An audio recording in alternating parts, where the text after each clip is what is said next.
वैसे तो मैं इस ट्रेलर के लिए काफी एक्साइटेड था और मुझे ऐसा लगा था कि इतनी बड़ी मूवी है तो कम से कम 2 ट्रेलर तो अपने को देखने को मिलने वाले हैं। पर अभी मूवी को सिर्फ 1 महीना बाकी है और इसका पहला ऑफिशियल ट्रेलर अब आया है, मतलब कि दूसरा ट्रेलर नहीं आएगा और ना ही मार्वल की तरह प्रोमो के नाम पर मूवी के छोटे छोटे पार्ट को हमें दिखाने का तमाशा होगा। तू समझा? हाँ। नहीं, तू समझा नहीं। जो कि एक तरह से अच्छी बात है। अवतार जैसी मूवी का सीक्वल आधे से ज्यादा यूट्यूब पर कोई भी देखना नहीं चाहेगा। वैसे इसके ट्रेलर को लेकर अपनी जितनी ज्यादा एक्सपेक्टेशन थी ये उससे कहीं ज्यादा हमें देता है। अब क्योंकि मूवी का नाम ही वे ऑफ वाटर है तो तुम्हें बताने की जरूरत नहीं है कि इस बार कहानी पानी को कनेक्ट करके आगे बढ़ेगी। इस बार भी जेम्स कैमरॉन हमें कोई सोशल मैसेज देने वाले हैं जिसके बारे में हम आगे बात करेंगे। पहले जरा ट्रेलर पर अपनी नजरें डालते हैं तो ट्रेलर बेसिकली हमें समंदर को एक्सप्लोर करते हुए नजर आता है जिसमें हमें कई समुद्री जीव दिखाई देते हैं जिन्हें शायद साला हमने कभी देखा भी नहीं। और मजे की बात तो ये है कि ये सभी सीजीआई से क्रिएट किए हुए हैं पर फिर भी ओरिजिनल लगता है। आदि पुरुष की तरह इसे 3D में देखने की कोई जरूरत नहीं है, मोबाइल में भी ये असली लगते हैं। समझ रहे हो ना?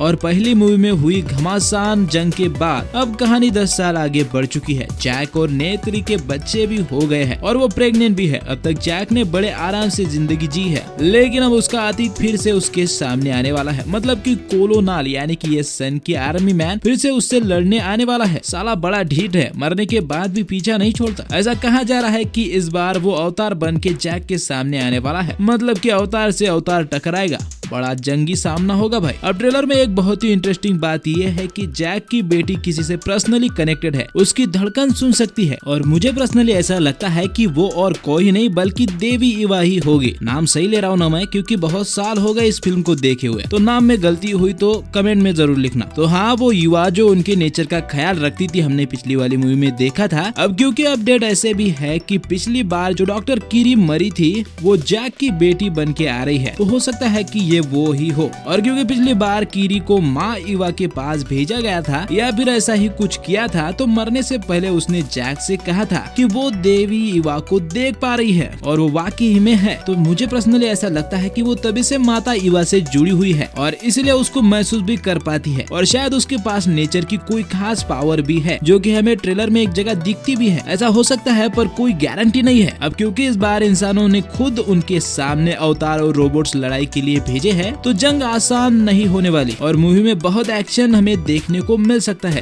ट्रेलर में सिर्फ फैमिली की बॉन्डिंग पर ज्यादा फोकस रखा गया है लेकिन मूवी में बहुत एक्शन होने वाला है। अब क्योंकि जैक पेंडोरियन के साथ जंगलों को छोड़कर पानी में अपना डेरा डाल चुका है, लेकिन अब वहाँ पर जो प्रजाति पहले से रहती है वो इन्हें पूरी तरह से स्वीकार नहीं करती है और उनका मानना है कि ये जंग उनकी नहीं है और वो इससे दूर रहना चाहती है। वैसे उनका भी सही है भाई, कौन साला उड़ता हुआ तीर अपने छाती पे लेना चाहेगा। पर जैक का तो तुमको पता है ना, ये बंदा किसी को भी मना सकता है। जब साला पहली वाली मूवी में इंसान होकर इसने अवतार के रूप में जाकर अपने हीरोइन के घर वालों को पटा लिया था, तो फिर साला ये लोग कौन से खेत की मूली है।